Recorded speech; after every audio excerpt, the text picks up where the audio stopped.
Ramazan ayında uzun günlerde kılıp olan ibadatları, ihsanları, iftarlıkları Kudayım özü kabul kılsın. Жаратқан Аллах Таала ифтарлык астында турабыз. Бардығыбыздың дуаларыбызды кабыл кылып, жүрөктөрдө кандай дуа тилек максат болгон болсо Аллахым өзү кабыл кылып, өзгөчө мына бүгүн Рамазан акырлап, Кадыр кечелерде бир жакшылык миллиондон артык болгон бир улуу күндөрдө, түндөрдө мына ушул жамааттын ыраазычылыгын алайын деп, батасын алайын деп, орозодо бир сооптош болоюн деп бир туугандарыбыз ифтарлык кылып отурат. Мына ошолордун баардыгынын кылган ихсандарын, ифтарлыктарын Кудай Таалам кабыл кылсын. Мына ушул нерсеге можуда кызмат кылган жигиттер, балдар, бул жердин жетекчилиги, эжелер турат. Бардыгынын кызматтарын Кудайым кабыл кылсын. Өзгөчө мына ушул чакырыкка жооп берип келген Кудайдын суйлуу коноктору, суйлуу инсандар, бир туугандар, жараткан Аллах Таала бардыгыңыздарга бекемден соолук берсин, узак өмүр берсин, кенен ырыскы берсин, адал ырыскы берсин. Ырыскыңыздар асманда болсо түшүрүп берсин, жерде болсо чыгарып берсин. Алыстагы ырыскыларды жакын кылып, жакынкы ырыскыларды Аллах Таала берекелүү кылган болсун. Жараткан Аллах Таала өзүнөн жалбарып суранарыбыз, дуалар эч бир токтоосуз кабыл боло турган ифтарлык, ооз ачар учурунда өзүңдөн жалбарып суранарыбыз, бардыгыбыздын күнөөлөрүбүздү кечиргин. Аллахым бардыгыбыздын күнөөлөрүбүздү кечиргин. Бүгүн бул берекелүү жамаатты бул жерде кандай чогулган болсок, кыяматта пайгамбар желегинин астында Фирдаус бейишинде чогуу тирилгенде өзүң баарыбызга насип эткин я Раббал аламин. Жараткан Аллах Таала мына ушул жакшылыкка себепчи болуп, бизге тамак бергендерге өзүң бейиш тамагынан бергин, бизге суусундук бергендерге өзүң бейиш суусундугунан бергин. Жараткан Аллах Таала мына ушулардын баардыгынын дуаларын, ниеттерин, максаттарын өзүң кабыл кылып, ажыр соон эселегин я Раббал аламин. Аллахым улуу Рамазан айында өзүңдүн мээримиң, кечиримиң жаап, миңдеген инсандар өзүңдүн азабыңнан, каарыңнан, тозогуңнан кутулуп, бейиштик болгон, өзүңдүн рахматыңа, мээримиңе татыктуу болгон мына ушундай бир күндөрдө турабыз. Биздин дагы пендечилик, инсанчылык кылган күнөөлөрүбүз менен денелерибиз Аллахым мына ошол тозоклардын катарына, бизче айтканда тозоктуктардын катарында болгон болсок, Аллахым өзүң мээримиң менен кечирип, бейиштик инсандардын катарына кошкунуң. Жараткан Аллах Таала дуаларыбызды, намаздарыбызды, таравих, тасбих, хатмул Кур'андарды, кылынган ихсан ифтарлыктарды, окулуп аткан намаздарды жараткан Аллах Таала өзгөчө мына ушунча жамааттын орозосуну өзүң кабыл кылып, Аллахым өзүң уада кылган адам баласынын бардык амалдары өзү үчүн бир гана орозосу мен үчүн орозонун сообу мен берем дегенсиң. Аллахым мына ушул туткан орозолорубузга чексиз соопторду өзүңдөн үмүт кылабыз.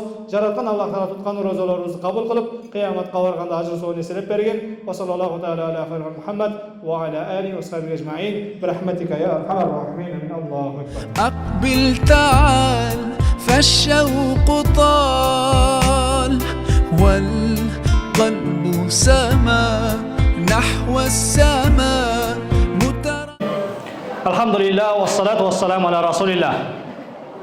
Жараткан Аллах Таалага мактоолор, пайгамбарыбызга салам салаваттар айтып, урматтуу келген коноктор, жамаат аталар, апалар, энелер, инилер, Кудай Таалам мына ушул туткан орозолорду кабыл кылсын. Рамазан айындагы бул берекелүү иш-чарабызды Кудай Таалам кабыл кылып, ушул иш-чарада кандай сооптор болгон болсо, Аллахым бардыгыбызды ошого шериктеш кылган болсун, бардыгыбызды мына ошол соопторго шерик кылсын. Пайгамбарыбыз саллаллаху алейхи ва саллям хайрун нас анфаухум линнас. Адамдардын эң жакшысы өзгөлөргө пайдалуу болгону. Ва хаббул амали Аллах сурурун tudkhulu ala mu'min. Кудайга эң сүйкүмдүү болгон амал экинчи бир инсанды кубанткан дейт. Кудайга эң жаккан амал экинчи бир адамды кубаныч тартуулаган. Ау якшфанху курбатан, же мына ошол адамдын бир кайгысын кетирген болсо, ау якди анху дайнан, же бир мусулмандын карыздардын карзына жардам берген болсо, же бир мусулманга жардам берем деп бир эки кадам басып жүргөн болсо, өзгөлөргө пайдам тийсин деп. Пайгамбарыбыз саллаллаху алейхи ва саллям эң жакшы адам, өзгөлөргө пайдалуу болгон адам, Кудайга эң жаккан амал башкаларды кубанткан, сүйүнткөн дейт. Бүгүн анча-мынча бир туугандарыбыз мүмкүнчүлүгү болуп, акчасы болуп, сиздерге бир ифтарлык берип кубантып аткан болсо, мына ошол нерсеге келип катышы берип, сиздер дагы кубантып отурасыздар. Пайгамбарыбыз саллаллаху алейхи ва саллям мына ошол уада кылган, чакырыкка жооп берген, иншалла мына ошол эмне эң жакшылардан болгондо Аллахым бардыгыбызга насип кылсын, урматтуу апалар, аталар. Жараткан Аллах Таала мына жыл айланып, быйыл дагы сиздер менен салтка айланган ифтарлык ооз ачар кечесинде жолугуп олтурабыз. Аллахым узун өмүр берген болсо, келечекте буйрса мына ошол эмне дагы сиздер менен мына ушундай бир иш-чараларда көп жолукканды насип кылсын. Урматтуу аталар, апалар, агалар, бул иш-чара бир жөн гана келип чай ичип кетүү башка кылуу эмес, балким бул мына ошол бири-бирибизди бир ыймандашуу, бири-бирибизден кабар алуу, бири-бирибизди Рамазан айынын урматына бир жылда бир жолу болсо дагы бир диндеш бир туугандарым, агаларым, аталарым, инилерим деп бир дасторкондун үстүндө бир кубанып бир жолугуу максатына жыл сайын уюштуруп келебиз. Мына ушул нерсени колдогондорго жана мына ушуга активдүү катышып берген баарыңыздарга бүгүн жеке өзүмдүн атымдан, мына ошол биздин Усман бин Аффан мечит жамааттын атынан, жана биздин мына ошол Аямба медиа агартуу порталы бар. Анча-мынча ошол жактан сабактар таркап ушундай иш-чараларды уюштуруп турабыз. Мына ошонун кызматкерлерине, мына балдарга баардыгына жараткан Аллах Таала эмне болсун, ыраазы болгон болсун, урматтуу аталар, апалар. Биз бүгүн өзгөчө бир иш-чарада олтурабыз. Бул иш-чара Кудайым буйрса 1 саатта же 2 саатта түгөгөн менен, бирок бул иш-чарада тапкан биздин бири-бирибизди зыярат кылып, бири-бирибизди кубантып тапкан сооптор эртең кыяматта таразабыздын оң жагында мына ошол купулубузду толтура тургандай бир чоң ийгиликтерге жеткирет. Пайгамбарыбыз саллаллаху алейхи ва саллям сахабаларынан бир сахабанын окуясын айтып, сөзүмдү жыйынтыктайын деп турам. Ал сахаба мына ошол өлүм төшөгүндө жатканда, өлүм төшөгүндө жатып, ажалы жакындаган учурда жора жолдоштору кирип карап отурса, 3 сөздү айтат. Үн жок, сөз жок.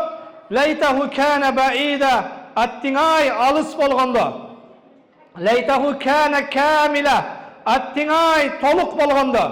Ва лайтаху кана жадида, аттиңай жаңы болгондо деп ыйман келтирип жаны чыгып, жанын тапшырат. Сахабалар таң калып пайгамбарга чуркап келип, "Я Расулаллах, бул бир тууганыбыз жаны чыгып атып, аттиңай алыс болгондо, аттиңай жаңы болгондо, аттиңай бүтүн болгондо деп өлдү" дейт. Ал эмнеге арман кылды дейт? Бул күнөөкөрбү дейт. Пайгамбарыбыз саллаллаху алейхи ва саллям силердин ал бир тууганыңар тирүү жүргөн кезинде жолдо баратып бир көзү азиз, баса албаган, буту ооруган бирөөдү бир аз жетелеп койгон эле дейт. Мына ошол жетелеп койгондугу үчүн Аллах Таала өлүм астында, өлүм периштеси келгенде бейиштен бир бийик хан сарайларды, даражаларды көрсөттү. Бул ким үчүн деп өлүм астында периштеден сураса, периште эсиңдеби жолдо баратып бир бут баса албаган, көз азиз болгон бирөөдү бир аз жетелеп койдуң эдең. Ошону жетелеп койгондугуң үчүн деп дейт. Мына ошондо жана өлүп аткан сахаба лайтаху кана баида, аттиңай алысыраак, узагыраак жетелебептирмин деп арман кылды. Узагыраак жетелегенимде дагы да сооптуу болмок деп. Я Расулаллах, экинчисинде аттиңай бүтүн болгондо деп дейт. Ал бир тууганыңарга периште экинчи жолу бейиштен дагы бир башка хан сарайды көрсөттү. Бул ким үчүн десе, эпендем, бул дагы сен үчүн. Кайсы кылган жакшылыгым үчүн? Эсиңде бир кусак ач адам келип, нан сураганда жеп аткан наныңдын жарты туурамын сындырып берген элең. Бул ошол жарты туурам наның үчүн дегенде, лайтаху кана камила, аттиңай бүтүн бербеппин, аттиңай жакшырагын бербеппин, аттиңай чоңурагын бербеппин деп арман кылды дейт. Я Расулаллах, бул бир тууганыбыз үчүнчү жолу аттиңай жаңы болгондо деп дейт. Пайгамбарыбыз саллаллаху алейхи ва саллям өлүм астында буга периште келип бейиштен дагы бир хан сарайларды, бийик даражаларды көрсөттү. Бул ким үчүн десе, эпендем, бул сен үчүн. Өлүм астында билесиңби сен тирүү кезиңде бирөө келип сенден кийим сураганда эски кийимиңди бердиң элең дейт. Мына ошо сен эски кийимиңди кийип, кубанып кийимдүү болдуң деп кубангандыгы үчүн, сүйүнгөндүгү үчүн Аллах Таала мына ушул даражаларды берди дегенде, лайтаху кана жадида, аттиңай жаңысын бербеппин, аттиңай жакшырагын бербеппин деп арман кылды дейт. Анын сыңарында урматтуу мусулман бир туугандар, бүгүн биз дагы колдон келгенин кылып, себепчи болуп, ортомчу болуп, мына жамаатыбыз анча-мынча ата-энесине, тууган уругуна, бала чакасынын өмүрүнө бир эмне жакшылык тилеп, үмүт кылган инсандар менен мына ошол колдон келишинче бүтүн нан бергенге, колдон келишинче бир жакшыраак тамак бергенге аракет кылдык. Кудай Таалам кабыл кылган болсун, ажыр соонун эселеп берген болсун. Бүгүн бул Зухра ресторанында сиздер менен кандай чогуу турган болсок, үмүт кылам эртең кыяматта пайгамбар желегин астында Фирдауста да чогуу болгонду Кудайым насип кылып, жана дагы мына ошол бир сураныч, дайым мына ошол чоң устаздар менен чогуу жүрөбүз. Бардыгыңыздарга белгилүү болгондой, жана баштапкы биздин эң алгачкы иш-чараларыбызда келип катышып сөз сүйлөп менин устазым Абдушкур Ажы Нарматов келди эле. Мына ошол киши дайым бизге бул жерде биздин медресебизде 120 бала Кур'ан жаттайт. Мына ошол Кур'ан жаттаган балдардын тамак ашы, кийим кечеси, алардын жатаканасы, суу, свет, газы бардыгы ошол кишинин мойнунда. Бул жерде 120 бала окуйт. Андан тышкары бизде Ислам университетинде миңдеген студенттер окуйт. Ошолордун дагы мына ошол кем-кетиши бир 100дөн ашык мугалимдин айлыгын жеке өзү мына ошол спонсорлор менен башкалар менен кылып, ошондой бир сооп иштерде, бир жакшы иштерде аракет кылып уюштуруп жүрөт. Бирок ошончо сооп иши, ошончо илим, билими болсо дагы биздин медресеге келген сайын 120 баланы чогултуп алып тамак берген сайын айткан бир сөзү, ошол сөздү мен да сиздерге айтайын деп атам. Балдарым, мен бүгүн Кудайыма шүгүр мени сыйлап, ага инелер, өзүбүздүн балдар, кыздар мына ошол мага ишенип акча берип, ошол акча менен мен силердин светиңерди төлөп, ошол акча менен силердин курсагыңарды тойгозуп, ошол акча менен силерге мугалимдерге айлык берип окутуп атамын. Сураныч кыяматка барганда кокус бейиш бактарынан мени көрбөй калсаңар издегиле дейт. Бейиш бактарынан мен Абдушкур ажыны көрбөй калсаңар издегиле деп биздин кары балдарга, шагирттерге мына ушинтип ар келген сайын мына ошол эмне балдардан жакшылык үмүт кылып мына ушуну суранат. Анын сыңарындай бүгүн бул ифтарлык кылган агалар, мына ошону уюштуруучу, башында турган демөөрчү, жанакы себепчи адам катары мен баш болуп сиздерден суранабыз. Бүгүн бул жерде кандай чогуу болгонсок, Аллахым иншалла бардыгыбызды бейиште чогуу кылсын. Кокус бейиштен мени же мына ошол ифтарлык кылган бүгүнкү бир туугандарды көрбөй калсаңыздар, таппай калсаңыздар, о Раббим, тирүү кезибизде ал бизди мына ошол орозодо бир жолу курсагыбызды тойгоз деле, бир жолу бизге кубаныч тартуула деле, мына ошону дагы биздин катарыбызга кош деп бир издеп сурап коюшуңуздарды суранабыз. Кудай Таалам иншалла кабыл кылсын, бардыгыңыздарга бекем ден соолук берсин. Өзгөчө мына анча-мынча ата-энелер оорукчан балдарды карап, анча-мынча балдар оорукчан аталарды карап, мына ушинтип эмне бири-бириңиздерге өйдөдө өп, ылдыйда жөлөк болуп жүрөсүздөр. Мына ушул кылып аткан кызматыңыздарды, жардамдашып атканыңыздарды, балдарга, ата-энеңиздерге болгон камкордугуңуздарды Кудай Таалам кабыл кылсын. Өзгөчө Рамазан айы бул мээримдүүлүк айы, боорукердик айы, сабырдуулук айы. Ал эми сабырдын сообу иннама юафас сабирун ажрахум бигайри хисаб. Сабырдуулар сообун чексиз алат дейт. Жараткандан үмүт кылабыз. Иншалла бүгүн анча-мынча денеңиздердеги ооруга, анча-мынча бүгүнкү эмне балдарыңыздардын ооруганына, анча-мынча ата-энеңиздердин ооруп кыйналганына, көзүңүздөрдүн көрбөй аткандыгына эгер сабыр кыла турган болсоңуздар, иннама юафас сабирун ажрахум бигайри хисаб. Керемети Куранда Аллах Таала сабырдуулар сообун чексиз алат дейт. Андан тышкары пайгамбарыбыз саллаллаху алейхи ва салламдан хадиси кудсиде Аллах Таала айтат: эгер мен пендемди бир денесинде сынай турган болсом, же бир бала чакасында, же мал мүлкүндө сынай турган болсом, ошол нерсеге сабыр кыла турган болсо, өзгөчө эмне мына ошол арабызда мына калктын аярлуу катмары деп анча-мынча көз азиздер, баса албагандар, сүйлөй албагандар отурабыз.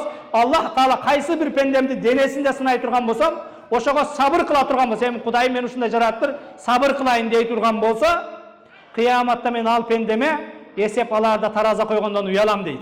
Мына ошондуктан урматтуу мусулман бир туугандар, жана сиздерди бейиштен бизди көрбөй калсаңар издегиле деп мисал кылып айткандыгым, Кудайым буюрса сиздерден Аллах Таала эсеп алгандан уялган, эсепсиз бейишке бара турган чыныгы мына ошол Кудай сүйгөн инсандарсыздар.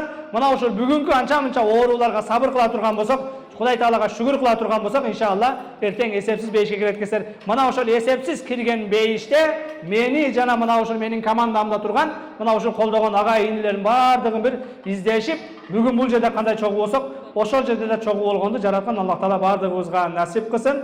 Урматтуу мусулман бир туугандар, анда алакан жайып бир бата кылалы, андан кийин карекебиз Кур'ан окуйт, дагы бир дуа кылабыз. Субхана раббика раббил иzzati amma yasifun ва саламун алал мурсалин валхамдулиллахи раббил аламин. Амин. Алхамдулиллах ва салату ва саламу ала расулиллах.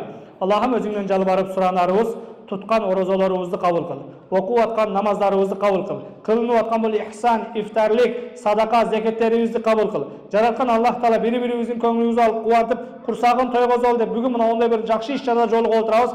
Бардыгыбыздын ниеттерибизди кабыл кыл. Аллахым бүгүн бул жерде кандай чогулсаң эртең кыяматта пайгамбар желегинин астында да ошондой чогуу болгонду насип эт. Жараткан Аллах Таала өзгөчө бул бир туугандарың ооруп аткандары бар, кыйналып аткандары бар, ачкалары бар, бардыгына өзүң жардамчы болгон, өзүң колдоочу болгонуң. Аллахым өзүңдөн башка муктаж кылбагын, өзүңдөн башка муктаж кылбагын, кор кылбагын, бардар бакубат жашоо насип кылып, өзгөчө бул ооруп аткан бир туугандарыбызды карап аткан ата-энелер бар, мына ошол ооруп аткан ата-энелер карап аткан балдар бар, бардыгынын кызматтарын кабыл кылып, жараткан Аллах Таала эртең кыяматта өзүң бейиш бактарынан насип кылгын. Аллахым мына ушул жамааттын курсагын тойгозуп, мына ушул жамаатты кубантып, ihsan kılgan bir tuğandan ihsanların kabul kılıp, ötüp ketken ateyine tuğan uqtan özün kabul kılıp, baldarının, kızlarının, rızkıların kenen kılıp, bardar bakuvat yaşao nasip etkenin. Allah'ım bugün bu yerde kanday turgan bolsak, 22 жылы ушул aylarga, ушул күндөргө үй бүлө, бала чака, атейine туğan uruk menen sak salamat жетип, Kudayım nasip kılsa mına ушул Kadir keçelerde жолугуп алып турабыз. 22 Kadir keçelerde dagы sizler menen çoğu iftarlık kılıp, çoğu oroza karmap, jaratkanга kulçuluk kılıp, sak salamat 6 sano zaman bolğandy Kudayım nasip etsin. Ve sallallahu teala ala hayril Muhammed ve ala alihi ve sahbihi ecmaîn. Bi rahmetika ya erhamer rahimin. Min Allahu ekber. Bitta Kur'an okuyuluk harekeler. Anan keyin inşallah da bir dua kılıp tarkayız. Kıska okuy bir şey. أعوذ بالله من الشيطان الرجيم. بسم الله الرحمن الرحيم. ولنبلونكم بشيء من الخوف والجوع ونقص من الأموال والأنفس والثمرات وبشر الصابرين الذين إذا أصابتهم مصيبة قالوا إنا لله وإنا إليه راجعون أولئك عليهم صلوات من ربهم ورحمة وأولئك هم المهتدون سبحان ربك رب العزة عما يصفون وسلام على المرسلين والحمد لله رب العالمين. Amin, elhamdülillah, ve salatu ve selamu ala Rasulillah.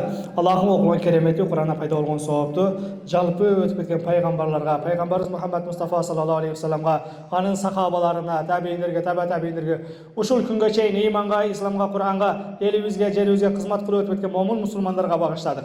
Жаратқан Аллах Таала өзгөчө мына ушул жамааттын өтүп кеткен атайын тууган уруктарына багыштадык. Өзгөчө мына ушул жамаатка дасторкон тартуулаган бир туугандарыбыз өтүп кеткен атайын тууган уруктарына ошолордон дуа үмүткер болгондорго багыштадык. Аллахым тирүү кезинде бендечилик, инсанчылык кылып, билип билбей кылган күнөөлөрүн кечирип, Аллахым өзүң рахматың алып эшик инсандардын катарына кошкунуң.